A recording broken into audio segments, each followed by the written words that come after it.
habilitada la evaluación a docentes o sí? ¿Que si no está habilitada qué, perdón? La evaluación a docentes. Es que en la materia en línea ya me apareció, pero no he checado si en esta ya aparece. Creo que no. Ah, ok. Creo que todavía no nos han dado el comunicado todavía. Yo creo que ya en estos días se va a activar la evaluación docente, pero de todos modos les estaremos avisando. Ok, gracias, licenciado. Sí, de nada.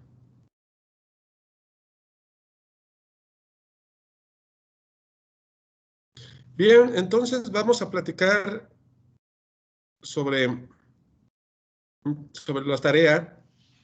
Habíamos dejado de tarea pues realizar una, una investigación, perdón, un análisis sobre algunos temas, algunos casos mediáticos. Esto con la finalidad de ir comprendiendo a mayor profundidad el sistema acusatorio adversarial. Por lo tanto, pues tenemos el caso de Rosario Robles.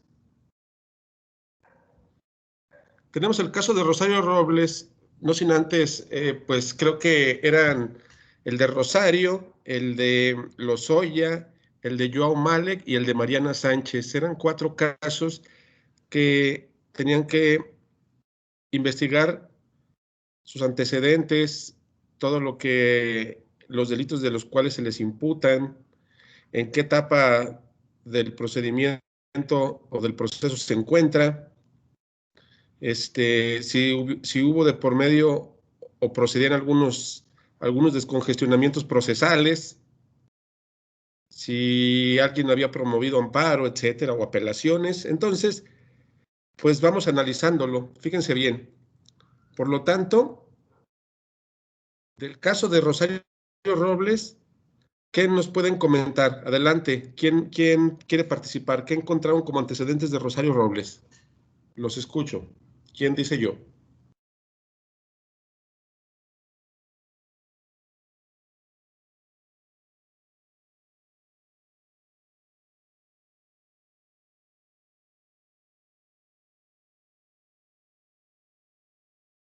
Pues yo lo que investigué fue que era administradora de la SEP, ¿no?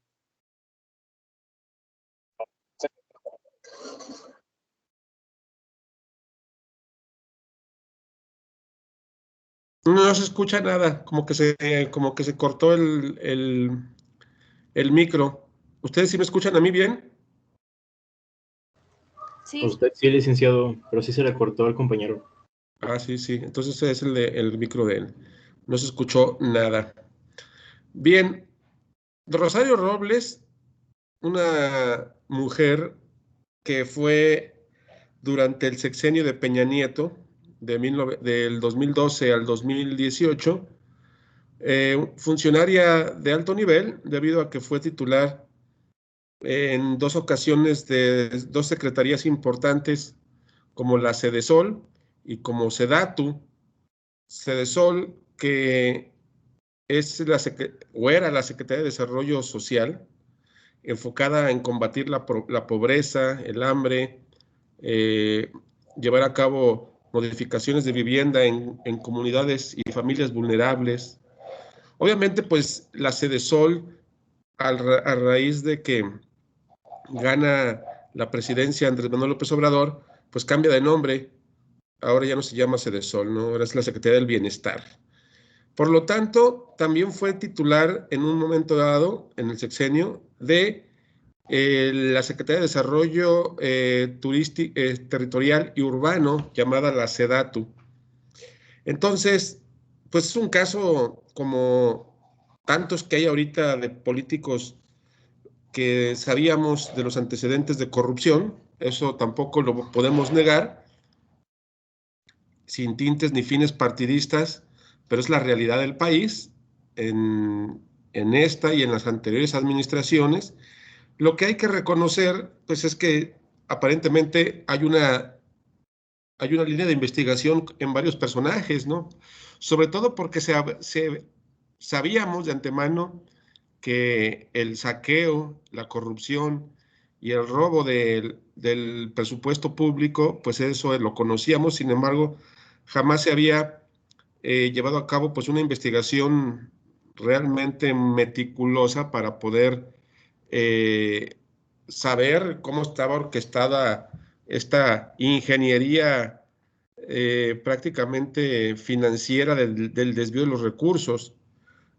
Y uno de ellas, un personaje principal, pues es precisamente Rosario Robles, dentro de lo que es la estafa maestra, conocida así. La estafa maestra, el término que se le acuñó, debido a pues que realmente es una estructura de saqueo, no nada más en la Sedesol, sino en diversas secretarías, que a raíz de la creación de empresas fantasmas, a raíz de lo que es la creación de varias estructuras como las universidades, que muchas de ellas participaron dentro de la estafa con toda la intención, precisamente de desviar el dinero hacia campañas políticas y hacia situaciones por ahí de enriquecimiento ilícito de varios funcionarios. Rosario Robles tuvo una participación muy importante en esta estafa maestra, que se perdieron o están perdedizos 5,000 millones de pesos en lo que respecta nada más a lo que es su administración de la Sedesol y de la Sedatu, junto con su oficial mayor Emilio Cebadúa, y que, como bien sabemos, de acuerdo a lo que ustedes investigaron, la detuvieron pasado del año, ya va para 2 años que fue detenida. Se abrió una carpeta de investigación sin detenido, en el caso de Rosario, y que prácticamente yo creo que contra todo lo que presupuestaba la defensa, pensaron que con el hecho de presentarse de forma voluntaria a la audiencia de formulación de imputación, pues no pensaron jamás que iba a ser acreedora a la medida cautelar máxima, que es la prisión preventiva. Entonces yo creo que fue un mal cálculo de los abogados, que inclusive pues les costó la chamba, porque cuando a los pocos días después de que la vincularon a proceso y que le dictaron la medida cautelar máxima, pues tuvo que prescindir de los servicios de los abogados y contratar nuevos. Esto creemos por lo mismo que estamos comentando, ¿no? Yo creo que los abogados jamás pensaron que se le fuese a decretar la prisión preventiva. Entonces, pues ya lleva 2 años, no, ya va para 2 años, después de que se le formuló la imputación, se le vinculó a proceso, se le dictó la medida cautelar máxima, que es la prisión preventiva, se fue a investigación complementaria, si no mal recuerdo, los 6 meses correspondientes, y pues es ahí donde nos encontramos, ¿no? Porque se abrió la etapa de investigación y ahorita está llevándose a cabo, pues estaba en un stand-by, por decirlo así, porque se estaba en pláticas o presumibles pláticas, la acusación junto con la defensa, para poder llevar a cabo o un criterio de oportunidad o un procedimiento abreviado para Rosario Robles, obviamente con la finalidad de que reparara el daño, que eran los 5,000 millones, y que si se acogía al criterio de oportunidad por colaboración, pues entonces tendría que señalar a los personajes que eran sus superiores, los cuales presumiblemente le hubiesen ordenado que hiciera caso omiso o que hiciera todo lo que son esos movimientos precisamente del desvío de los recursos públicos, de 5,000 millones de pesos. Entonces, pues resulta que no se llegó a ningún acuerdo, ni a criterio de oportunidad, ni a procedimiento abreviado. Entonces, pues se va a reanudar el juicio y va a iniciar pues la audiencia intermedia. Yo creo que en unos 15, 20 días más, que es el plazo para que pueda iniciar la audiencia intermedia, correspondiente de Rosario Robles. Es decir, ahí nos encontramos en este caso.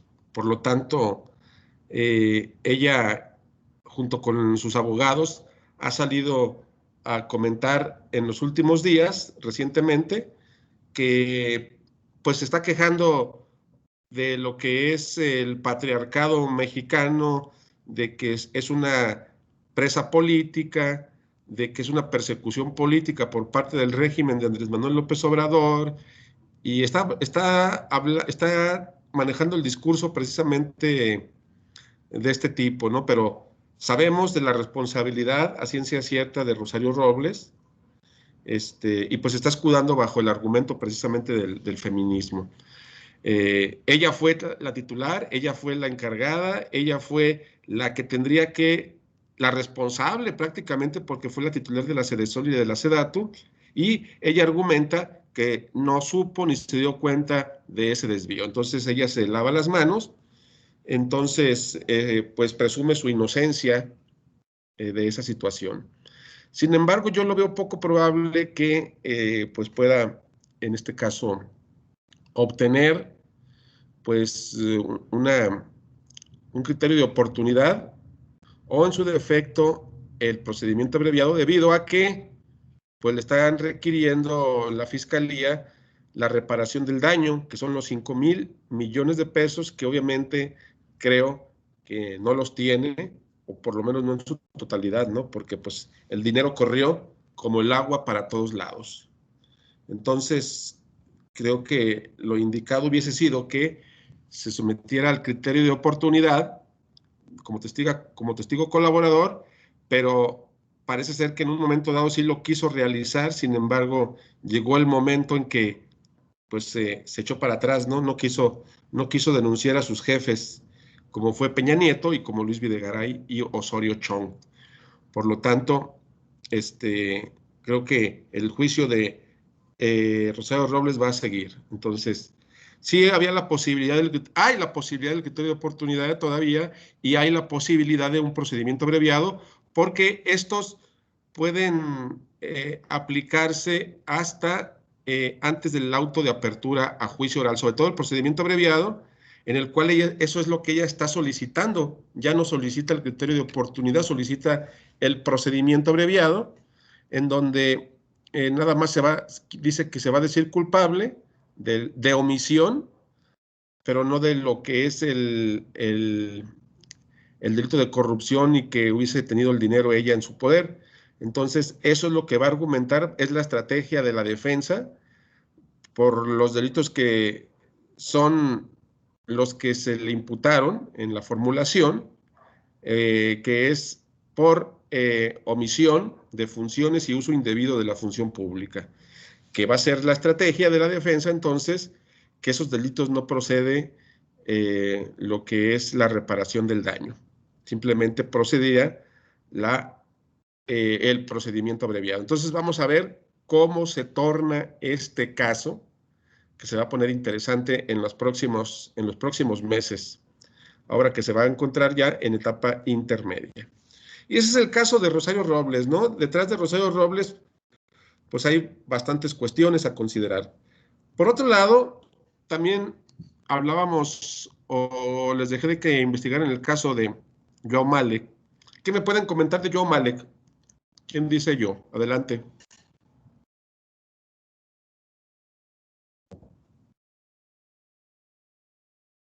¿Alguien investigó algo de Joao Malek? Yo, licenciado. Adelante. Gracias. Pues lo que encontré fue que en el domingo 23 de junio del 2019, aproximadamente a las 10 de la mañana, Joao Malek, conduciendo en estado de ebriedad, después de un estudio, una prueba de etanol, se decretó que sí iba con ese estado y a una velocidad de 70.73 kilómetros por hora, impactó el vehículo de una pareja de recién casados que iban a la velocidad de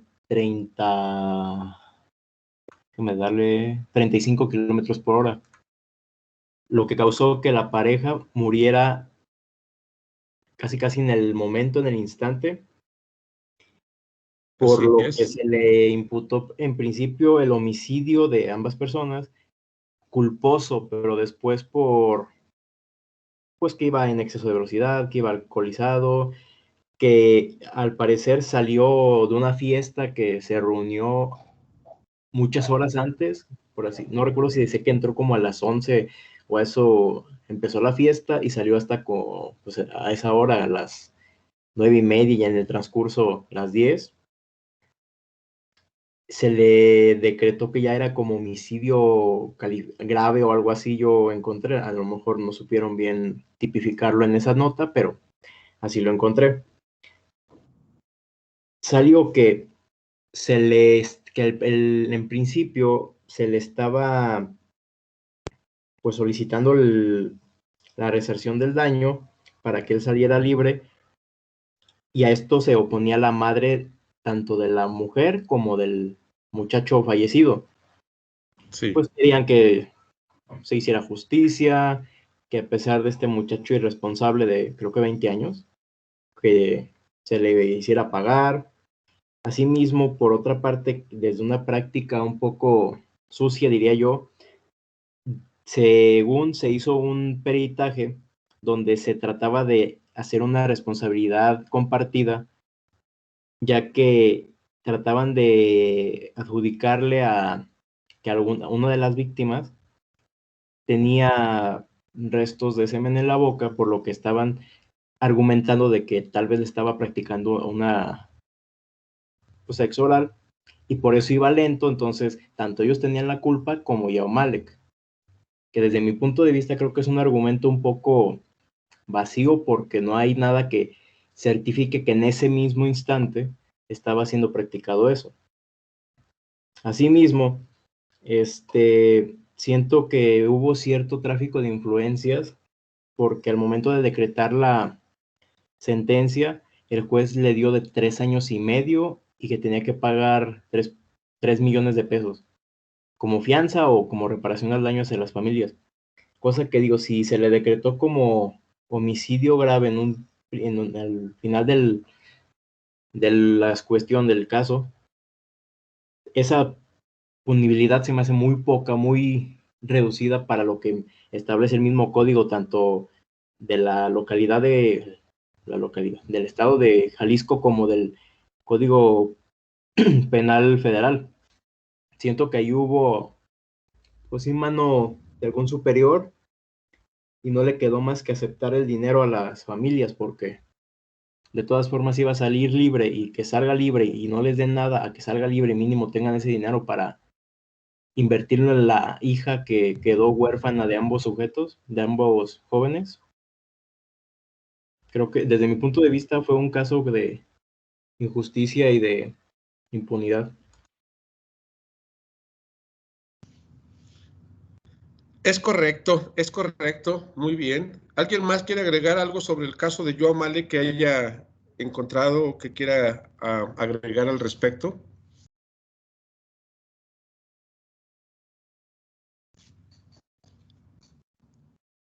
Pues en el caso de Joao Malek, interesante también desde el ámbito, obviamente, de nuestra perspectiva de análisis de las etapas, ¿no? Por ejemplo, pues estamos hablando, a ver, permítanme, a ver, ¿dónde están?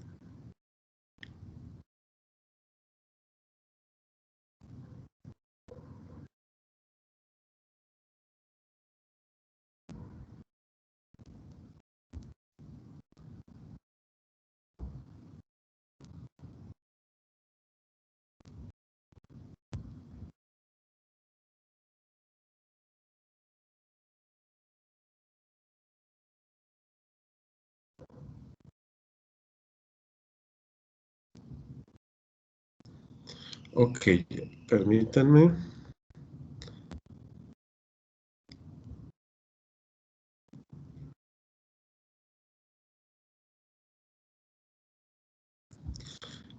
Efectivamente, bueno, en el caso de Joao Malek, estamos hablando pues de un joven futbolista mexicano.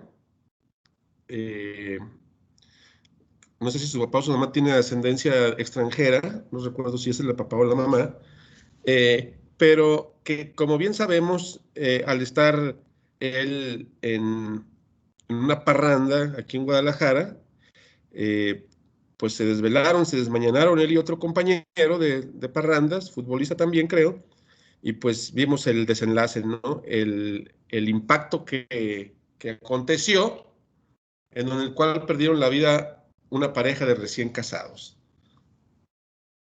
Obviamente se lo llevan lesionado y en calidad de detenido en flagrancia al hospital para que pueda ser atendido, y pues se inicia una carpeta de investigación, obviamente con detenido, en el cual, como bien sabemos, se agota toda la etapa de investigación inicial, lo llevan a audiencia inicial, en el cual pues se agota lo que es el control de detención, formulación de imputación, lo vinculan a proceso y le dictan la medida cautelar máxima, que es la prisión preventiva, y se van a un cierre de investigación complementario a un plazo de 6 meses, si no mal recuerdo, que es para agotar toda la etapa de investigación. El delito, pues, como nos dice nuestro compañero, fue culposo agravado en las dos víctimas. Obviamente, después de todo esto, la pregunta sería, ¿procedía en el caso de Joao Malek alguna descongestión procesal? ¿Qué me pueden decir ustedes? En su momento hubiese procedido.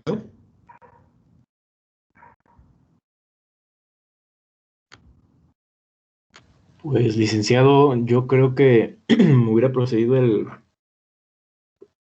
procedimiento abreviado, donde se declarara culpable y se le diera una cierta consideración, pero no equiparable a la punibilidad que se le dio pues sí, a la sentencia que se le dio de 3 años. Yo creo que si hubiera aceptado, pues a lo mejor de 20 años por poner una cantidad de tiempo, a lo mejor se hubiera reducido a 15, pero se acordó una reparación del daño y ya está libre como actualmente se sabe. Es correcto. Bien, entonces, fíjense bien lo que acontece, ¿no? En el caso de Joao Malek. Se van a la investigación complementaria, no se llevó a cabo ningún arreglo, sí procedía, realmente, si nos ponemos a verificar el caso de Joao Malek, sí hubiese procedido tanto una suspensión condicional al proceso, así como un procedimiento abreviado. ¿Por qué? Vamos a ver eso. Bueno, estamos hablando del caso de Joao Malek, ¿no? En el caso de Joao Malek, o procedía a una suspensión condicional al proceso, que significa una suspensión condicional que, aparte de que tiene que reparar el daño, pues se sometería a una serie de condiciones para que, y obvio, también que las víctimas le otorgasen el perdón y estuviesen de acuerdo, porque había tres familias de ofendidos: la familia de la occisa, de la chica fallecida, la familia del fallecido, la familia directa, y aparte también el chico el fallecido, había tenido una pareja con la cual tuvo, si no mal recuerdo, 2 hijos, los cuales también habían quedado desamparados. Por lo tanto, había 3 familias de ofendidos, ¿no?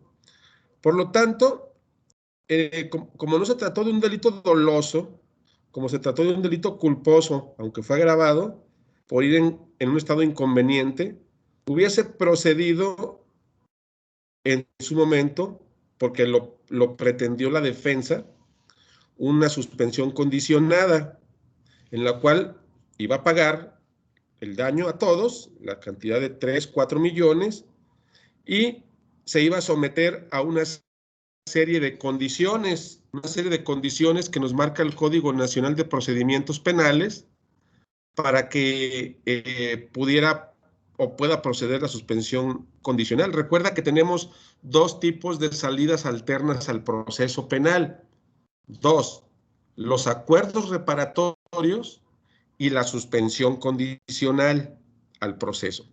Esas dos figuras que nos marca el Código Nacional de Procedimientos Penales son las denominadas salidas alternas al proceso penal, que en términos de marco legal, pues los encontramos en el 186 al 200 precisamente del Código Nacional de Procedimientos Penales. Tanto los acuerdos reparatorios, que nos habla del 186 al 190, como del 191 al 200, la suspensión condicional al proceso. Pero hay una diferencia abismal, bueno, no abismal, más bien es una diferencia muy notoria entre lo que es una suspensión condicional y un acuerdo reparatorio. El acuerdo reparatorio es liso y llano. ¿Qué quiere decir liso y llano? Que no se va a someter a ninguna condición. Simplemente va a reparar el daño económicamente, ya sea de forma inmediata o diferida. Los delitos que proceden en los acuerdos reparatorios son pues los de querella, los que son patrimoniales sin violencia, delitos culposos menores, como un choque automovilístico sin lesiones, pudiera proceder un acuerdo reparatorio. Simplemente pago y me dan el perdón. En el caso de la suspensión condicional no es así. Tuviésemos que someter al imputado a una serie de planteamientos, a una serie de actos o omisiones que tuviese que cumplir, aparte de que tiene que reparar el daño. Por ejemplo, es muy habitual que dentro de lo que son los delitos de violencia familiar o antes violencia intrafamiliar, pues no procede el acuerdo reparatorio, procede la suspensión condicional al proceso, debido a que para que le podamos otorgar el perdón al imputado, que era muy violento o es muy violento con su esposa, pues tendríamos que someterlo a una serie de condiciones, por ejemplo, a que le otorgue el divorcio, a que dé pensión alimenticia, a que se someta a terapias psicológicas, a que se ponga a trabajar, etcétera, ¿no? Que debe de cumplir precisamente con los estándares que marca la ley en un periodo de no menor a 6 meses y no mayor a 3 años para que pueda llevarse a cabo un planteamiento de esta naturaleza. También, dentro de lo que es la suspensión condicional, pues procede un delito como el de Joao Malek, ¿no? Es una persona que iba alcoholizada, que causó un accidente de esta naturaleza. Pues si la familia hubiese querido, todos le otorgaban el perdón, les pagaban la cantidad requerida y se iba a tener que someter a una serie de planteamientos, como bien pudiera ser el no manejar durante un periodo de 3 años, el acudir a terapias de rehabilitación de alcohol y de drogas, el no frecuentar a las víctimas, etcétera. Es decir, le hubiesen tenido que implementar un plan o un planteamiento de medidas. Sin embargo, sabemos que las familias no aceptaron. Por lo tanto, el procedimiento abreviado también procedía, que a solicitud del Ministerio Público y que siempre y cuando no existiera oposición fundada de la víctima, es decir, simplemente con que se garantizara la reparación del daño, que el imputado se declarase culpable de los hechos y que renunciara a la etapa 3 de juicio y que aceptara pues el que se llevase a cabo un procedimiento abreviado con los datos de prueba que se tenieran o que se obtuvieran, pues le pudieran haber enfocado pues un procedimiento abreviado. Sin embargo, pues ni uno ni otro, ¿verdad? Ni suspensión condicional, ni procedimiento abreviado. Ahora, cabe hacer una pregunta, ¿no? Aquí, ¿en qué momento procede o cuál es la temporalidad para que pudiese proceder ya sea la suspensión condicional o el procedimiento abreviado? De acuerdo a lo que ustedes leyeron en su momento cuando les dejé la investigación del procedimiento abreviado, porque es similar, ¿no? La suspensión condicional y el procedimiento abreviado tienen la misma temporalidad para poderlos implementar. ¿En qué momento creen ustedes que podamos nosotros solicitar, ya sea como Ministerio Público o como imputado, ya sea una suspensión condicional o un procedimiento abreviado? ¿En qué momento del proceso y hasta qué momento tengo de término para poder solicitar? ¿Qué piensan ustedes?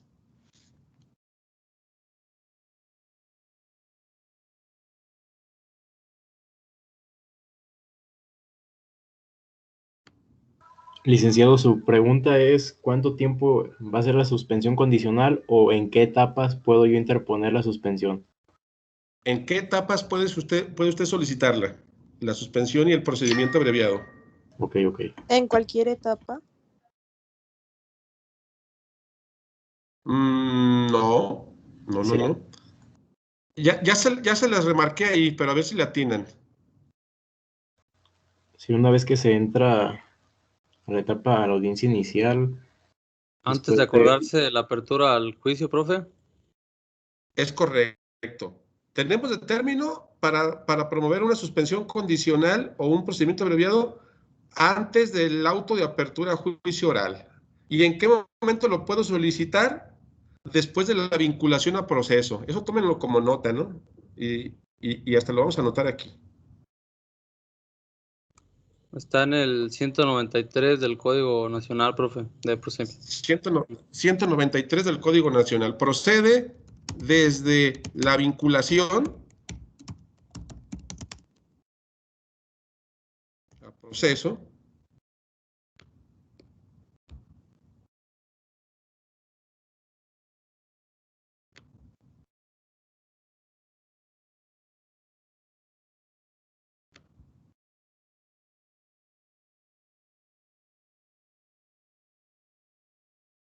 y hasta antes de que se dicte, mejor dicho, de que se dicte el auto de apertura a juicio oral. Es decir, ojo con esto, porque esto es lo que estaremos platicando constantemente. La suspensión condicional al proceso, así como un procedimiento abreviado, su temporalidad de promoción o de solicitud va a ser desde la vinculación a proceso y hasta antes de que se dicte el auto de apertura a juicio oral. O sea que tendríamos desde la audiencia inicial cuando se vinculó a proceso, toda la investigación complementaria, que pueden ser 2 o 6 meses, toda la etapa intermedia, hasta antes de la apertura a juicio oral, para poder solicitar una suspensión condicional al proceso, así como en su defecto un procedimiento abreviado. Efectivamente, como nos dice nuestro compañero, lo encontramos en el 193 del Código Nacional. Entonces, pues no hubo un arreglo, no hubo negociación en el caso de Joao Malek, se agotó la etapa intermedia, como bien saben, se presentó la acusación formal por parte del Ministerio Público, escrita, se nombró coadyuvante la víctima junto con su asesor, presentó su contestación, la defensa, presentó su saneamiento, los vicios precisamente de la acusación, se hizo el descubrimiento probatorio, porque fueron bastantes las pruebas que se llevaron o que se quisieron ofertar en un principio en este caso. Se llevó a cabo la audiencia intermedia con lo que es la de debate para excluir los medios probatorios, exclusión y acuerdos probatorios, y como no hubo ninguna negociación, pues entonces se dictó el auto y nos fuimos a la etapa 3. Ojo, una vez que se dicta el auto de apertura a juicio oral, ya no podemos implementar ninguna descongestión procesal. Por ejemplo, los acuerdos reparatorios, sería bueno que nos quedara muy claro, ahorita que estamos aprovechando que tenemos aquí el esquema. Los acuerdos reparatorios, aquí el acuerdo reparatorio sí procede la etapa 1 y la etapa 2 completita. Digo, de una vez aprovechando que tenemos aquí el esquema, pues podemos mencionar que en el caso de los acuerdos reparatorios, sí procedería toda la etapa de investigación y toda la etapa intermedia.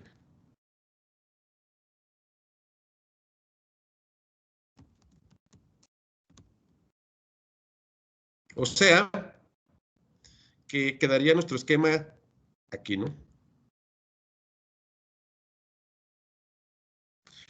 Los acuerdos reparatorios sí proceden desde que hay denuncia, querella, detención en flagrancia, carpeta de investigación con o sin detenido.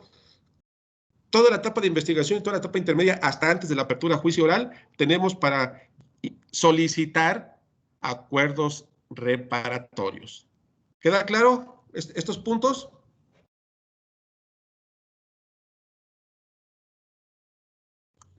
Sí, profe. Sí, licenciado. Entonces, esto nos debe de quedar muy claro. Suspensión condicional y procedimiento abreviado desde la vinculación a proceso hasta antes del auto de apertura a juicio oral. Acuerdos reparatorios desde que inicia la investigación inicial hasta antes de la apertura a juicio oral, es decir, toda la etapa de investigación y toda la intermedia. Tendríamos de plazo para la solicitud de acuerdos reparatorios. En el caso de Joao Malek, pues no hubo no procedían los acuerdos reparatorios, sí procedía la suspensión y el procedimiento abreviado, sin embargo no se negoció. Se fueron a juicio, se dictó el auto de apertura, se llevaron los alegatos de apertura, se desahogaron los medios probatorios ofertados, periciales, testimoniales, documentales, videograbaciones, etcétera. Se cerró con los alegatos de clausura y se emitió una sentencia, que esa sentencia, en este caso, fue encontrado culpable. Joao Malek, es decir, fue una sentencia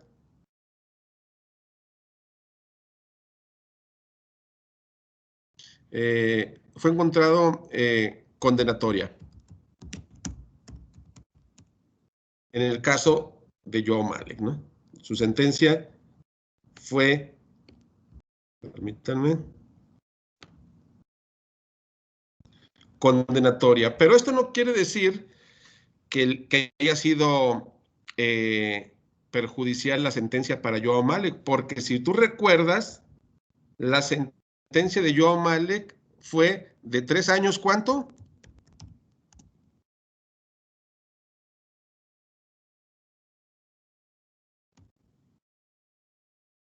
Tres años, 8 meses. Y de reparación del daño,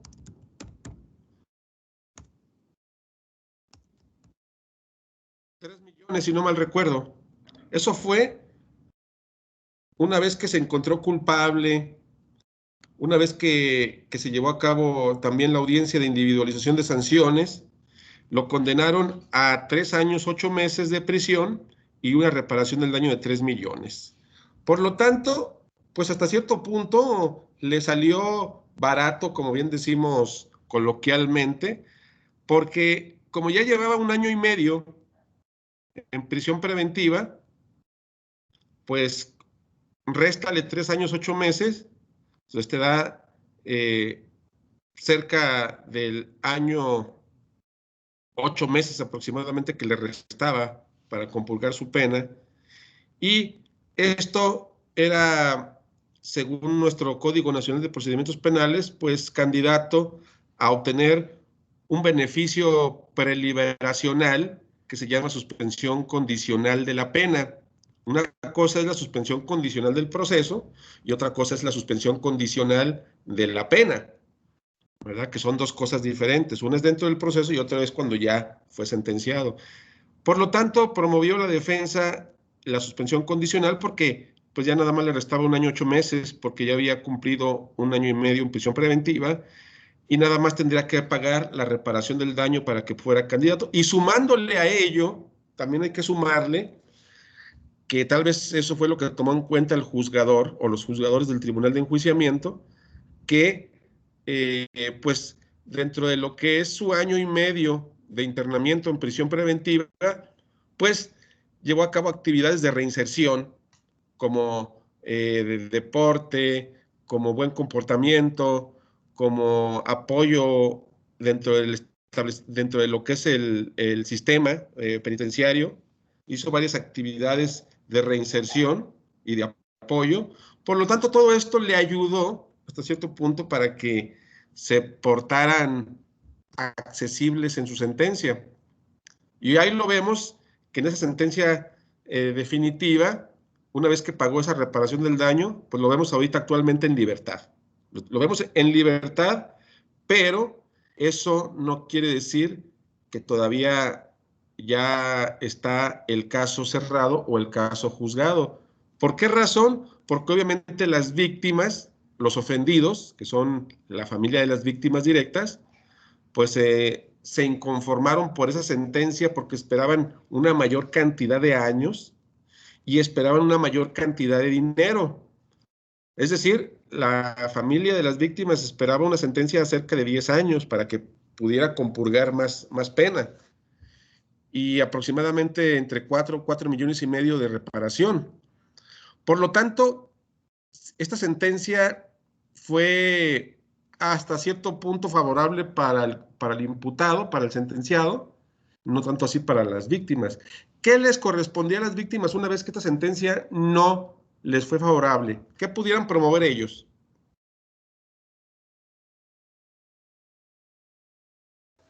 Un amparo directo. Antes, Cierto, apelación y luego amparo directo. es correcto. Primero, hay que agotar nuestro principio de definitividad que nos dice la ley.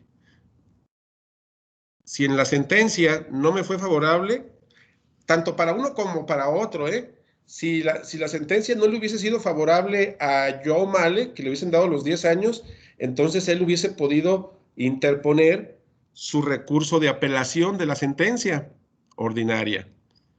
Obviamente le benefició, está ahorita libre, pero los que están inconformes, porque creen que hubo violaciones y una mala interpretación de los medios probatorios en la etapa de juicio, por parte del Tribunal de Enjuiciamiento, una mala valoración de pruebas, entonces tanto el Ministerio Público como el asesor victimal o el asesor de las víctimas promovieron su recurso de apelación contra la sentencia, con el objetivo de que la revise un tribunal unitario de circuito y una vez que termine de analizarse esa apelación, que va a ir un tiempecito más largo, porque lo acaban de presentar hace como 20 días, pues el tribunal unitario podrá decir, confirmo la sentencia, está bien. Entonces, si confirma la sentencia, ahí sí podrá la familia de las víctimas, de los deudos, irse a la tercera instancia, que sería promover, ahora sí, el amparo directo. En su defecto, si el tribunal unitario dice la sentencia ordinaria está mal, es muy poquito, 3 años, 8 meses, tiene razón los apelantes, y se queda en 10 años. Digo, suponiendo que diga eso, ¿no? o que se reponga la etapa de juicio del desahogo y que se emita una sentencia nueva de 10 años, pues entonces el que tendrá que presentar ya su amparo directo sería Joao Malik. Entonces, ojo con eso, es ahí el juego precisamente de las instancias, ¿no? Primera instancia es nuestro juicio ordinario, etapa de investigación, intermedia, etapa de juicio es nuestro juicio ordinario con su sentencia. Y de ahí tendríamos segunda instancia, apelación, y tercera instancia, amparo. Por lo tanto, el caso de Joao Malik, aquí es donde va, precisamente. Por eso quise subrayar y realizar este esquema, porque en el caso de Joao Malik, pues se encuentra en el recurso de apelación que presentó la familia de los deudos. Vamos a ver en qué acaba esta novela, ¿no? ¿Alguien quiere comentar algo al respecto? ¿Se entendió este esquema y esta plática? Sí, maestro, pero yo nada más quisiera también uno de los medios de prueba que pusieron los abogados. No sé si es verídico, pero escuché que pusieron también la inseguridad del auto de las víctimas. También por eso fue que fallecieron al instante. Fíjate que no te alcanzo a escuchar porque como que se corta tu micro. ¿Me puedes repetir otra vez, por favor? Que una de las que pues, dijeron que una de las causas las que las víctimas fallecieron al instante fue la inseguridad del auto. Sí, no, manejaron muchas pruebas realmente que la defensa de manera astuta presentó desde un principio. Sí hubo anomalías en el caso, obviamente desde que para hacer el alcoholímetro o la prueba del alcoholímetro pasaron varias horas, no se le hicieron de forma inmediata.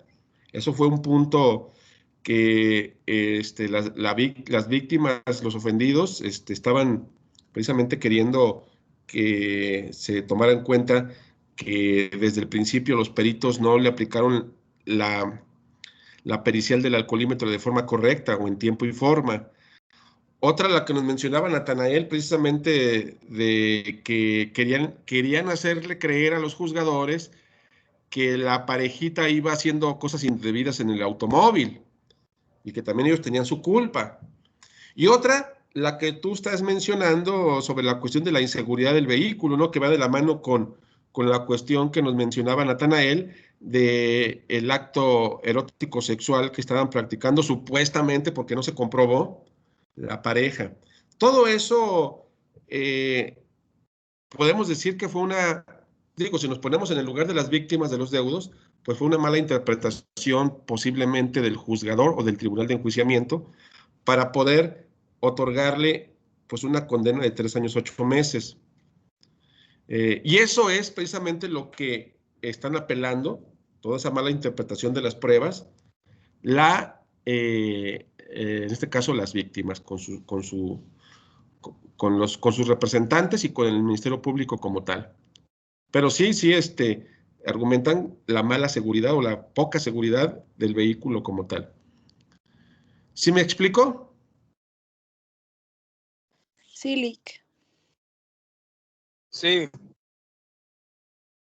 Correcto. Bueno, entonces, ¿alguien más se quiere preguntar algo sobre este caso para salirnos de aquí e irnos al otro punto? ¿Todo bien?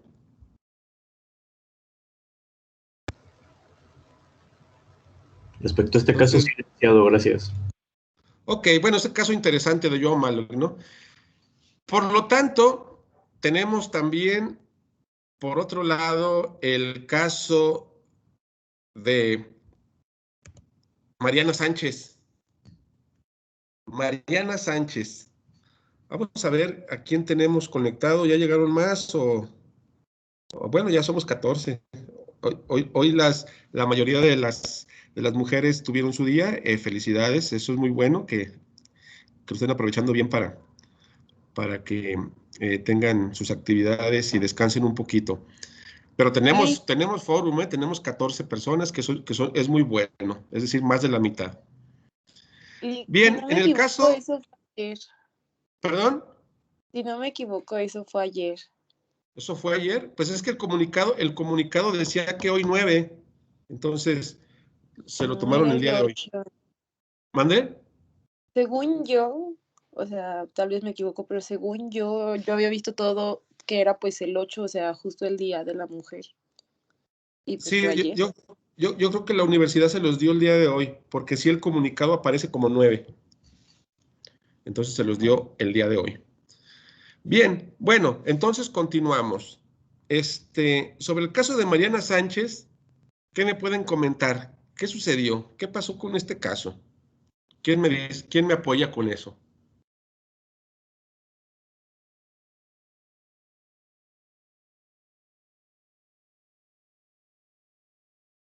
¿Qué investigaron?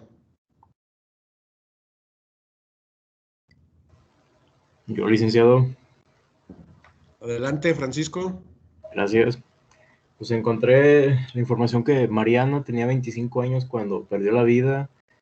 Estudió la carrera de médico cirujano en Tuxtla Gutiérrez y estaba siendo pasante en el municipio de Ocosingo, en el Centro de Salud de Nueva Palestina, además de que recibió una pensión, una beca de 3,000 pesos.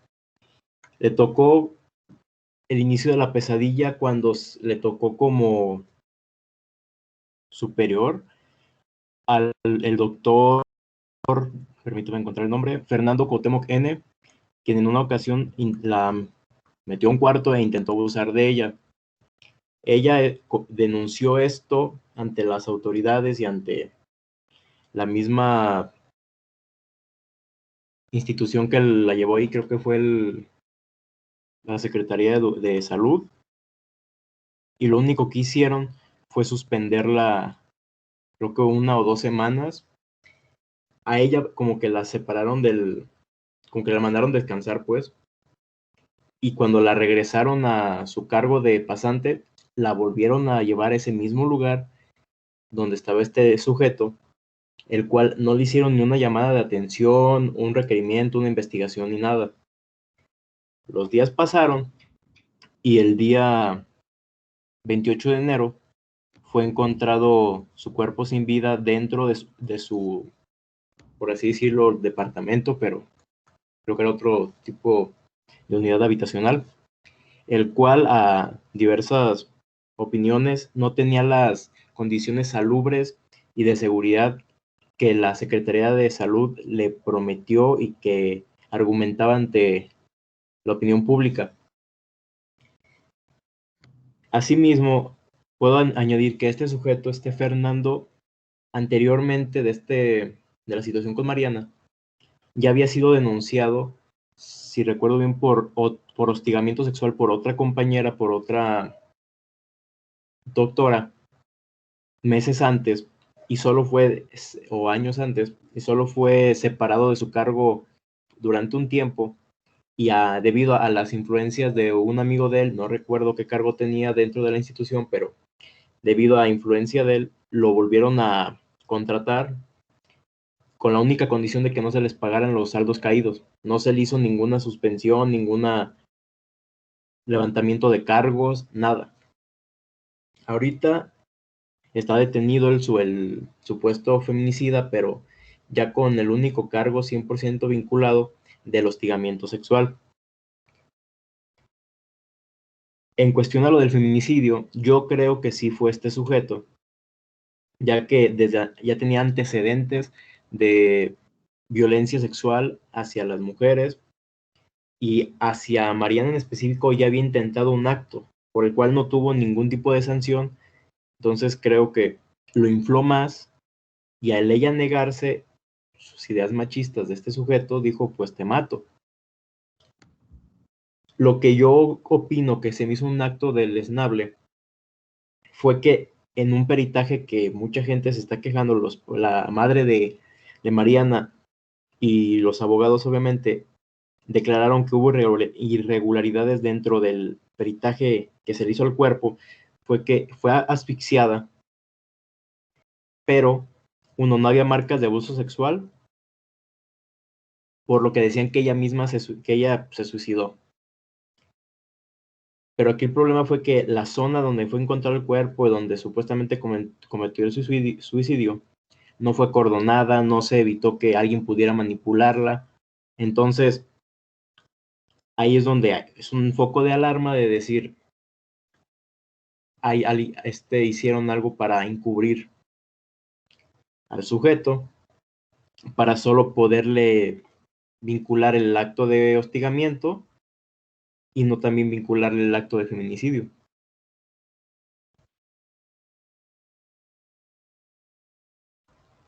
Aquí termina mi opinión, licenciado, y lo que yo encontré de información. Es correcto, muy bien, muchas gracias. Muy buena participación, muy buena investigación. ¿Alguien más que quiera participar sobre algo que quiera agregar en el caso de Mariana Sánchez? No sé si me escucho, licenciado. Sí, adelante. Que iba a comentar más o menos lo mismo sobre lo que comentó Paco, pero aquí hubo también unas negligencias por parte de la institución académica de la Universidad Autónoma de Chiapas, porque no ahondaron en el caso, dado que la doctora ya había presentado, como comentaba Paco, una denuncia en contra del imputado. Ya había antecedentes de que el tipo había cometido acoso hacia sus compañeras y solamente lo transferían del lugar. La universidad, como nos platicó Paco, solamente se deslindó se quiso deslindar de responsabilidad, pero la fiscalía del municipio sí llevó a cabo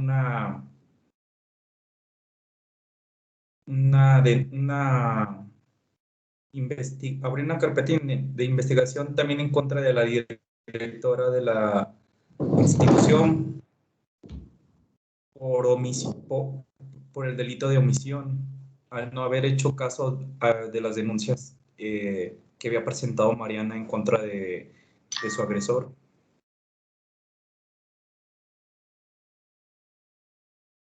Sí, es correcto. Fíjense que tanto de uno como otro caso, más bien los puntos que me están mencionando sus compañeros son correctos. Y es un caso como uno de tantos, ¿no? Uno de tantos que acontecen en nuestro México lindo y querido en la cuestión de los feminicidios, que siempre, lamentablemente, día con día ocurren este tipo de hechos. Y sucede lo siguiente, ¿no? Tenemos una óptica criminológica y una óptica jurídica. La óptica criminológica, pues la tocamos ahorita de pasito nada más, porque lo que nos interesa es la óptica jurídica del proceso. Este fue un esquema que yo manejé con algunos alumnos que tengo de criminología, y pues se llama la autopsia psicológica del feminicidio del caso de Mariana Sánchez, ¿no? Donde es una herramienta pericial que se realiza de investigación psicológica del entorno de la víctima. Cuando una víctima muere de forma sospechosa, por suicidio, por homicidio, por accidente, o sospechosamente de forma natural, entonces procede una autopsia psicológica, que es una investigación pericial, que es una técnica que ya entró en México a raíz del nuevo sistema acusatorio adversarial, para fortalecer y ayudar a las autoridades a que puedan ayudarlos precisamente a que encuentren líneas de investigación correctas. El Ministerio Público, la defensa, o que el juez tenga una buena decisión. Porque de lo que sucede es todo lo que ustedes me están comentando, ¿no? Primero que nada, pues fue asesinada el 28 de enero, aquí está mal, 28 de enero del 2021, en su habitación donde hacía sus prácticas. Una joven doctora que había terminado su carrera de medicina, estaba practicando como residente en un hospital allí en Chiapas, en la colonia Nueva Palestina, y le asignan allí pues una zona conflictiva, y es víctima constantemente de acoso, de un acoso sexual por lo que aparenta un doctor de Fernando N., que es el sospechoso y el que ya se entregó, diciendo que es inocente y que se entrega para que se esclarezca, eso dijo, que constantemente parece ser que la acosaba, ¿no? Pero sí es cierto, hay antecedentes donde se dice que sí presentó una denuncia ante el Ministerio Público e inclusive presentó una queja ante la Secretaría de Salud de estas cuestiones que le estaba realizando esta persona, o tal vez otras más. El punto es lo que siempre ocurre, ¿no? Que pues hizo caso omiso el Ministerio Público e hizo caso omiso la Secretaría de Salud y le dijeron, pues no te preocupes, vete a tu casa y tómate unos 3, 4 días de vacaciones junto con la clínica que eso le dijo, tómate estos tamalitos y vete a tu casa, descansa y cuando regreses ya todo va a estar bien. Pues resulta que regresó y nada más habían asignado a otro piso al doctor, al que la estaba molestando. Es decir, sí hay antecedentes de que se presentó una denuncia, sin embargo, aparentemente estas denuncias las escondieron precisamente para que no se volcara la sociedad contra las autoridades que hicieron caso omiso a esta denuncia, porque generalmente siempre las toman como chisme, ¿no? Y como que no va a pasar nada, pero sí pasa. Entonces, parece ser que Mariana sí acudió tanto a una como a otra, tanto a las de salud como a las autoridades correspondientes. Sin embargo, ella siguió porque pues su ética profesional y todo tuvo que continuar y es encontrada en su habitación suspendida. Suspensión incompleta. Es decir, no estaba suspendida en toda su economía corporal, sino que solamente parte de su cuerpo estaba tocando el piso con las manos extendidas, que nosotros en criminología y en medicina forense le llamamos la suspensión incompleta. Por lo tanto, se encuentra en la habitación, llegan los forenses, toman las fotografías. Obviamente llegan las autoridades también, se acordona y se clausura la escena del hecho, del lugar del hallazgo, se empiezan a tomar todo lo que es el procesamiento de la escena con fotografías, croquis, videos, cadena de custodia y todo se llevan, se le practica la necropsia de ley y algo contraproducente es que una vez que se le practica la necropsia de ley, sin consultar a la familia, las autoridades y los forenses deciden cremar el cadáver. Es decir, no le pidieron opinión a la mamá, no la consultaron y le entregaron las cenizas. Entonces eso se torna muy, muy sospechoso, muy, muy raro. Después de todo esto, pues la mamá hace referencia a ello, ¿no? De que hubo omisiones y alteraciones en la investigación previa, que para nosotros es la investigación inicial. Ya que no la consultaron, aparte que es un delito el que hubiesen cremado un cadáver cuando se encuentra, el cadáver no deja de ser indicio cuando se está en etapa de investigación, porque el cadáver, si se hubiese llevado a cabo una mala práctica de necropsia, pues se puede exhumar para poder realizar una segunda opinión de lo rescatable que podamos encontrar en el cadáver, lesiones, traumatismos, el surco equimótico a la altura del cuello, etcétera, ¿no? Sin embargo, la evidencia la borraron cremando el cadáver, que eso ya se torna muy sospechoso. Es muy importante, obviamente, pues las opiniones de los testigos claves, que son conocidos, amigos, doctores, doctoras, con los cuales platicaba Mariana. Digo, todo esto sirve como autopsia psicológica a la investigación para que se integre una carpeta de investigación bastante eficiente.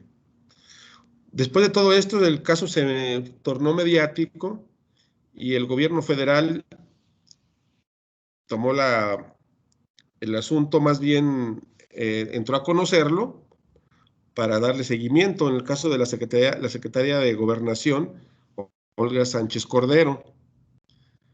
Esto ocasionó varias cuestiones, ¿no? El que entrara al gobierno y que se presionara por medio de los medios de comunicación y por medio del gobierno, pues que la directora de la clínica, con la cual acudió la hoy occisa doctora Mariana para solicitarle que la cambiara y que hizo caso omiso, pues está detenida, ¿no? Que es Annalí. La subsecretaria de Salud de Chiapas también no es detenida, pero es despedida. Esto ocasionó que se intensificara una búsqueda y que se empezaran a realizar los cateos en la casa del sospechoso principal, que era el doctor Fernando N., el cual pues ya no se encontraba en dicho domicilio. Y a los pocos días, yo creo que después de la presión mediática y la presión de amenazas por todos lados que empezó a recibir él y su familia, pues decide entregarse. Y hace un video narrando que antes de entregarse, pues que él es inocente y que se va a entregar porque ha recibido bastantes amenazas él y su familia y que quiere que se esclarezcan los hechos, y precisamente se entrega. Se le formula la imputación, es una carpeta de investigación sin detenido porque no fue detenido en flagrancia, como te puedes dar cuenta, pero sí existía la orden de aprehensión. Por lo tanto, en cuanto se entrega directamente en el juzgado de control correspondiente. Se le da aviso al Ministerio Público encargado para que se formule la imputación de forma inmediata.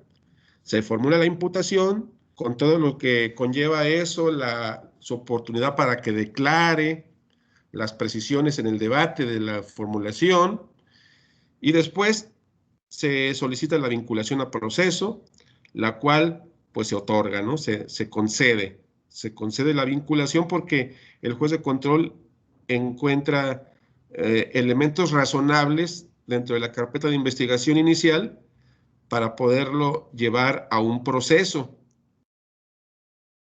Con todos los datos de prueba que arrojan la carpeta de investigación inicial, pues entonces dice, pues sí vinculamos a proceso a Fernando N.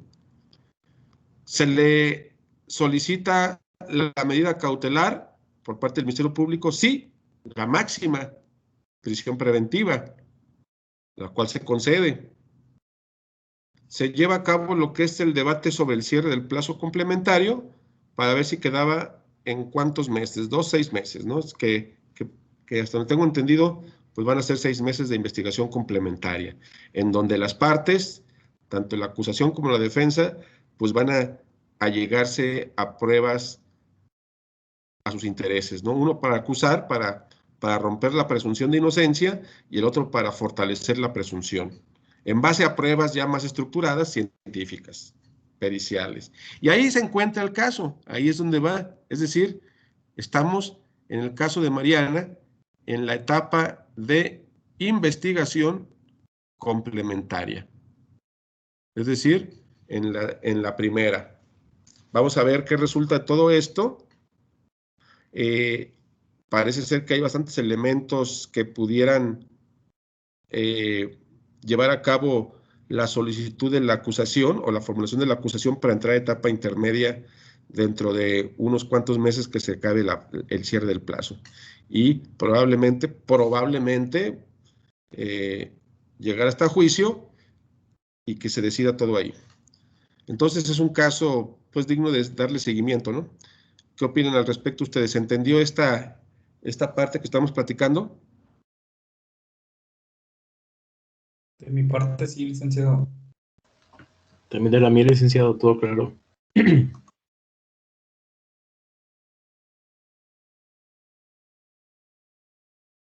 Sí, todo bien.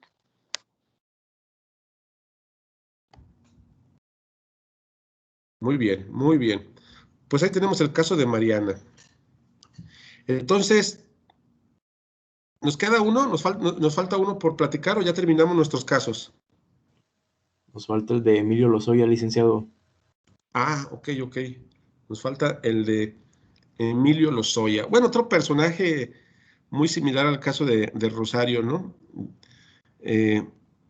Un personaje muy ligado a Enrique Peña Nieto. ¿Quién me puede compartir algo que hubiese investigado de Lozoya? ¿Alguien que traiga información de los antecedentes del caso de Lozoya para que nos quiera compartir? ¿Quién dice yo? Lindra, ¿trae algo al respecto sobre Lozoya? Hola, profe. Sí, bueno, a lo que yo recuerdo que investigué de Lozoya es que enfrenta aquí en México 2 causas penales por recibir presuntos sobornos en el caso de Odebrecht y de comprar una planta chatarra sobreprecio en el caso de, ¿cómo se llamaba? Agronitrogenados, creo que se llamaba. Así Y que se es. le formuló una imputación en su contra por la Fiscalía General pues, de la República, en la que se le acusa de lavado de dinero por un monto, si no mal recuerdo, de 38 millones de pesos, recursos que utilizó para adquirir una residencia en Lomas de... no me acuerdo dónde era exactamente, profe, pero que se le giró orden de aprehensión por un juez en el 2019 y esta propiedad la pagó de un contrato mediante una transferencia bancaria realizada desde Suiza. No recuerdo mucho más, profe. Muy bien, excelente. ¿Alguien más que quiera complementar la información de Lozoya? Los escucho.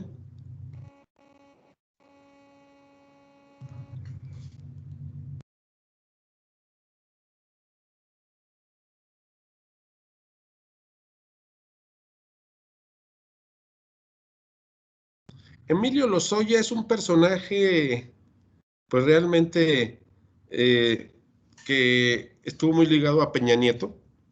De hecho, los antecedentes son precisamente, como nos dice Linda, desde la precampaña o la campaña presidencial de Peña Nieto en el 2011, previo a que se llevaran las elecciones en el 2012, Lozoya era como un intermediario asesor de la campaña que tenía contacto con varios personajes de empresarios internacionales, sobre todo en Brasil, una empresa brasileña llamada Odebrecht.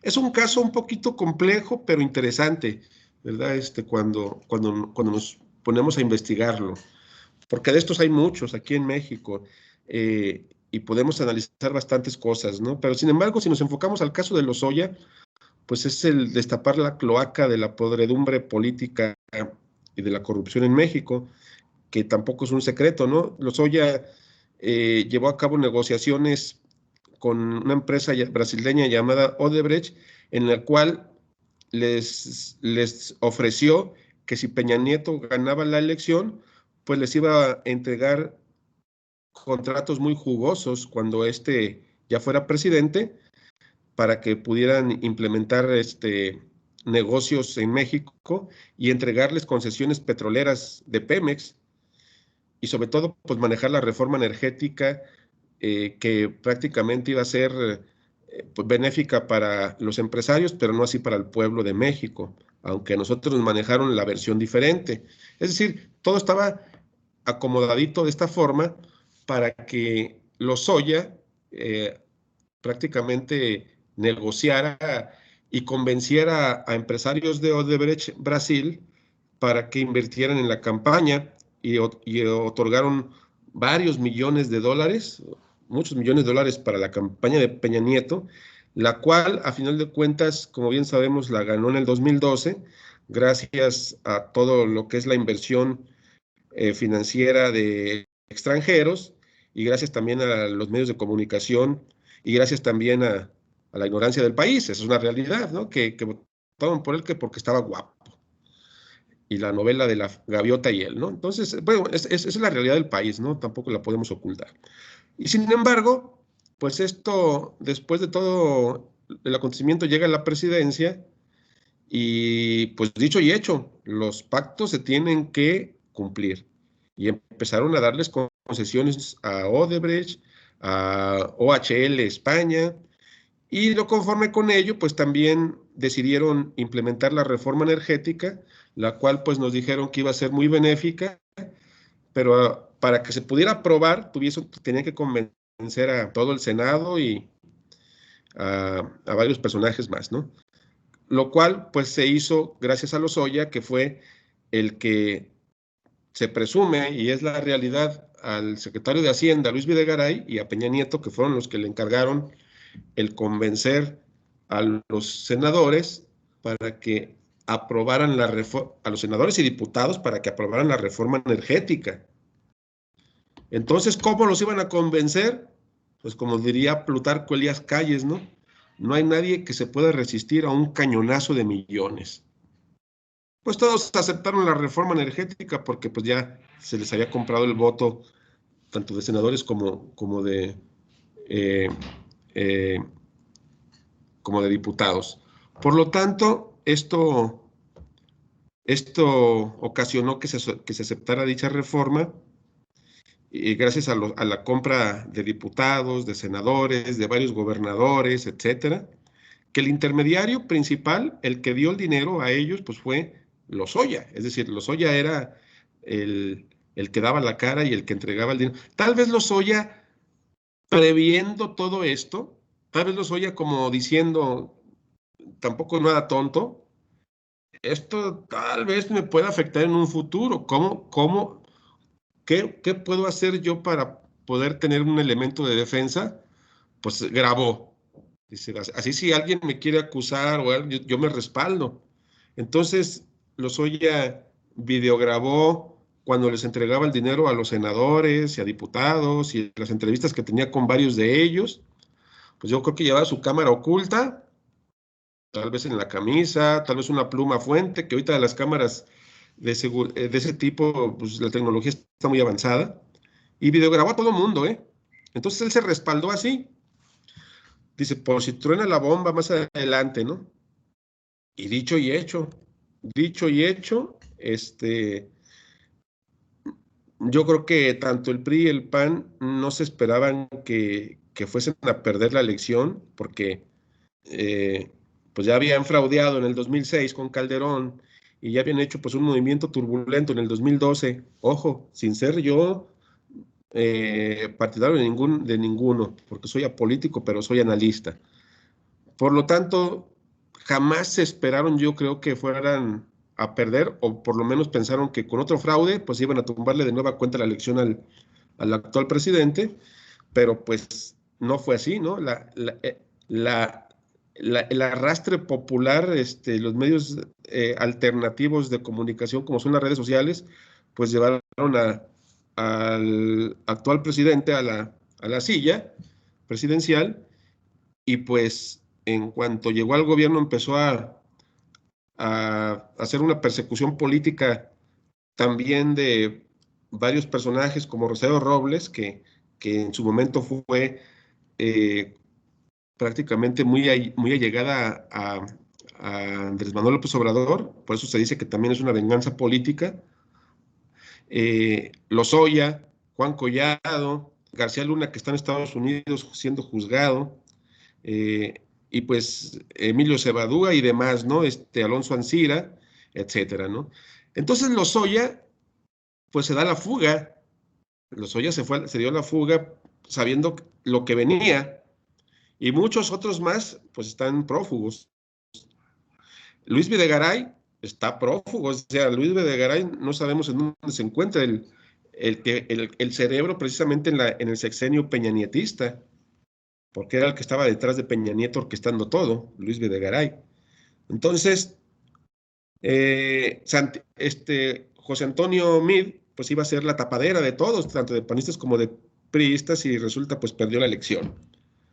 Por lo tanto, lo encuentran en España, lo capturan, como bien sabemos, se promueve la extradición, él acepta venir, hace negociaciones con el gobierno mexicano cuando se encontraba detenido en España. Esa imagen que vemos ahí es precisamente una detención en España, y decide venirse de forma inmediata pero con un acuerdo previo. Ese acuerdo al cual llegó Lozoya con el gobierno y la fiscalía, en este caso, pues fue un criterio de oportunidad, jóvenes, un criterio de oportunidad que contempla el Código Nacional de Procedimientos Penales, precisamente en sus artículos 154, 155 y 156, que nos habla precisamente como un medio de descongestión procesal también el criterio de oportunidad, que nos dice 6 supuestos, nos habla de 6 supuestos criterios de oportunidad que se pueden implementar, en donde el número 5 es el de testigo colaborador, que puede aplicar para cualquier tipo de organización criminal, media, alta, baja, cuello blanco, etcétera. Entonces él ya vino con un pacto, ¿no? Ya vino con una negociación. Ok, yo canto, yo hablo, yo señalo, tengo evidencias, tengo esto, esto y esto. Obviamente los videos. Entonces eso les resultó hasta cierto punto, pues, favorable y tal vez se relamieron los bigotes la administración actual.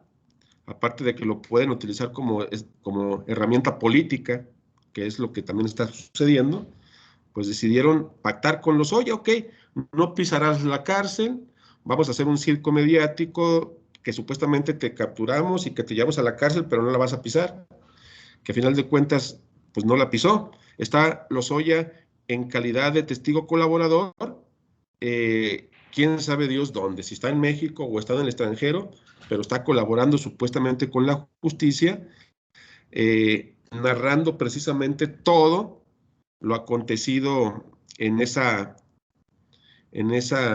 cuestión del caso Odebrecht, el caso Altos Hornos y el caso precisamente de la reforma energética, donde pues prácticamente pues fue un fraude gigantesco que perjudicó más que benefició a la sociedad. Entonces, el criterio de oportunidad, pues se le ofreció y parece ser que va caminando, ¿no? Por eso mismo, varios políticos como Rosario Robles, como Cebadúa, pues en su momento han querido el mismo trato privilegiado que Lozoya, pero hay una diferencia. El criterio de oportunidad procede cuando tienes información relevante que interese a la fiscalía y que señales a tus jefes de arriba. No procede si señalas a personas jerárquicamente iguales a ti o subalternos. No tiene caso, no tiene chiste que me señales a personas de tu mismo nivel jerárquico o que me señales a personas por debajo de ti. Es por ello que el de Rosario pues no procedía, porque no quería señalar a los de arriba, quería señalar a los de abajo. Es por eso que se le adelantó Emilio Cebadúa. Pero es interesante, ¿no? El caso Lozoya, por esa cuestión, está dando mucho de qué hablar, porque se está alargando demasiado, esa es una realidad, pero me imagino que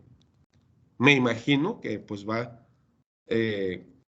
caminando de forma, si no correcta, pues adecuada, ¿no?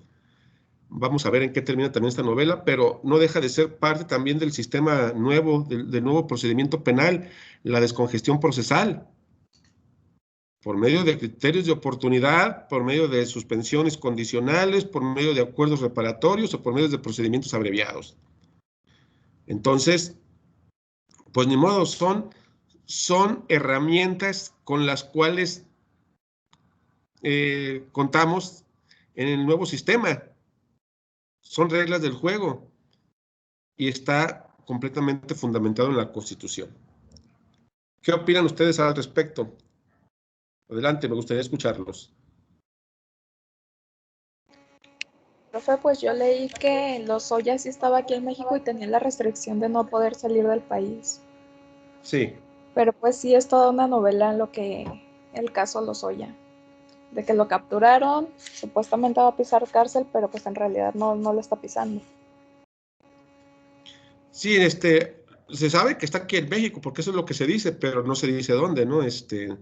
Porque sí es un testigo, el cual sí corre peligro, esa es la verdad, ¿no? La información que trae y lo que está contando, porque ya ha ha dado videos. Hace como 3, 4 meses salieron los primeros videos. No sé si ustedes los llegaron a ver, donde están entregándole cantidades de dinero en efectivo a varios personajes del PAN y varios senadores.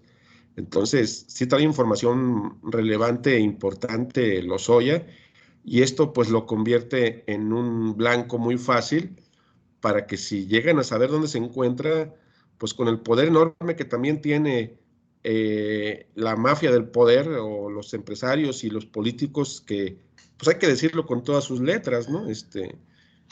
Todavía siguen teniendo fuerza a pesar de que no estén en el poder, siguen siendo poderosos, como son Salinas, como son Peña Nieto, como son Felipe Calderón, como son Ernesto Zedillo, como son varios empresarios. O sea, el poder que tienen es enorme, aunque no estén en el poder político actualmente, ¿no?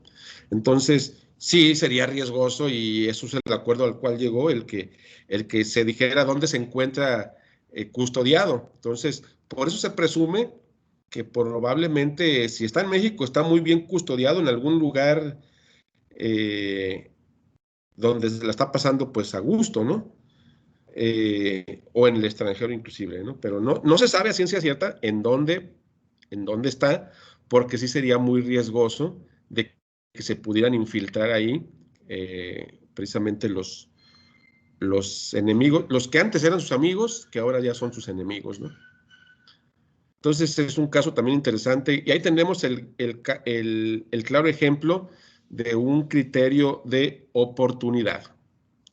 Que se utiliza en esos niveles, pero también lo podemos utilizar para niveles menores, ¿no? En el caso la otra vez llevamos a cabo, auxilié precisamente asesorando a unos abogados en la cuestión de que detuvieron a 2 personas que eran pertenecientes a una banda de criminales de robacarros, pero a los que capturaron eran menores. Menores, me refiero a que no eran de los de alto nivel, no eran de los jefecillos, eran de los operadores que hacían las labores del trabajo sucio de robar los vehículos.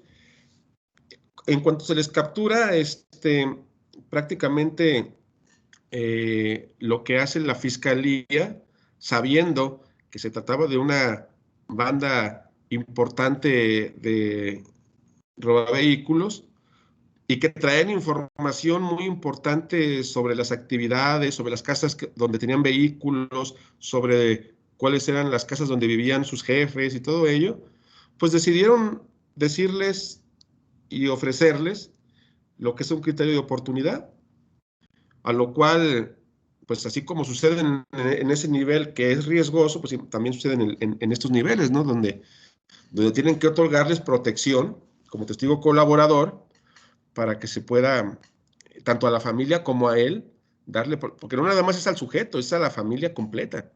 Porque tú sabes que en esos niveles, si no recalan con el principal, recalan con la familia, ¿no? Entonces, es algo que debe de tomar muy en cuenta la fiscalía cuando acepta el criterio de oportunidad por testigo colaborador, de dar una protección amplia a los que te pida precisamente el testigo. Al más puro estilo estadounidense, ¿no? Es una herramienta que siempre se ha utilizado, el testigo protegido estadounidense. Aquí le llamamos testigo colaborador, pero es lo mismo.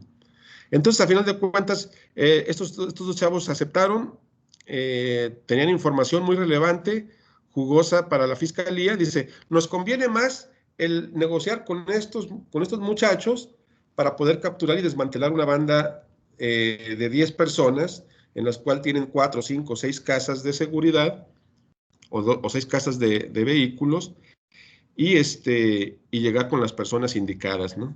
Y a estos, pues les ofrecemos un perdón, y les ofrecemos una protección de datos, e inclusive cuando termine el asunto y capturemos a la banda, los mandamos al extranjero y les damos ahí protecciones a trabajo, ¿no? Obviamente, previo a que entreguen, si se trata de desvío de recursos o de dinero, pues entregar todo lo que se pueda, con fines precisamente de recuperar situaciones o objetos, bienes muebles o inmuebles que hubiesen acontecido durante la actividad criminal. Entonces, el criterio de oportunidad desde bases o de bandas menores hasta lo que estamos comentando de nivel político de alto rodaje, como el caso Lozoya, Peña Nieto y Luis Videgaray, ¿no? Y que inclusive pues ahí está inmerso Salinas de Gortari. Entonces es interesante, ¿no? A mí me parece muy, muy interesante estos métodos de descongestión procesal. Obviamente se presta mucho para la corrupción también, pero están interesantes. ¿Qué opinan?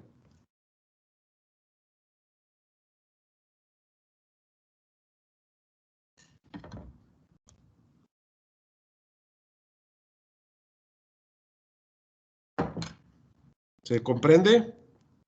Sí, profe, es muy interesante y también es muy, pues creo que la palabra pasando en México, todo lo que ya pasó, qué es lo que se está llevando a cabo con los casos anteriores. Creo que sí es muy interesante y también es muy necesario conocer acerca de todo esto. Así es, y obviamente vamos a hablar de todo esto porque les dejé investigar el acuerdo reparatorio y la suspensión condicional. Vamos a tocarlo un poquito más a profundidad, todo lo que son los descongestionamientos procesales, que pues yo creo que ahorita con esta plática que dimos va quedando claro en dónde los podemos aplicar. El criterio de oportunidad, pues también se puede promover en cualquier momento dentro de la etapa de investigación y la etapa intermedia. A diferencia de la suspensión condicional y del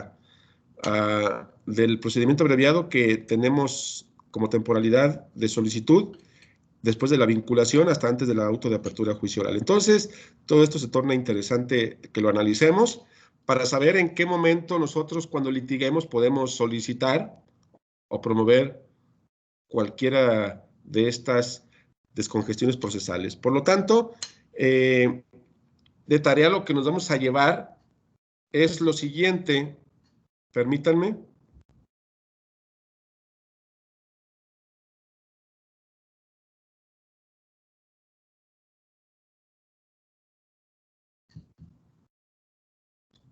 Del artículo 201 al 207 del Código Nacional de Procedimientos Penales, me van a hacer una investigación de lo que es el procedimiento abreviado. Repito, del 201 al 207 me van a hacer lectura de comprensión y resumen de todo lo que abarca y lo que es el procedimiento abreviado, porque ya habían hecho ustedes el acuerdo reparatorio y la suspensión condicional, que vamos a hablar de ello. Entonces, de una vez vamos adelantándole también para que hagan la investigación del procedimiento abreviado 201 al 207 del Código Nacional de Procedimientos Penales. Eso se lo llevan de tarea, me hacen un resumen mínimo 2 cuartillas y lo suben a la plataforma antes del viernes a las 8 de la noche. ¿Les parece? ¿Sí se quedó comprendido claro lo que es la actividad de tarea? Sí, licenciado. ¿Podría repetirme los artículos, por favor? Sí, 201 al 207, Código Nacional de Procedimientos Penales, resumen y lectura de comprensión del procedimiento abreviado, 201 al 207.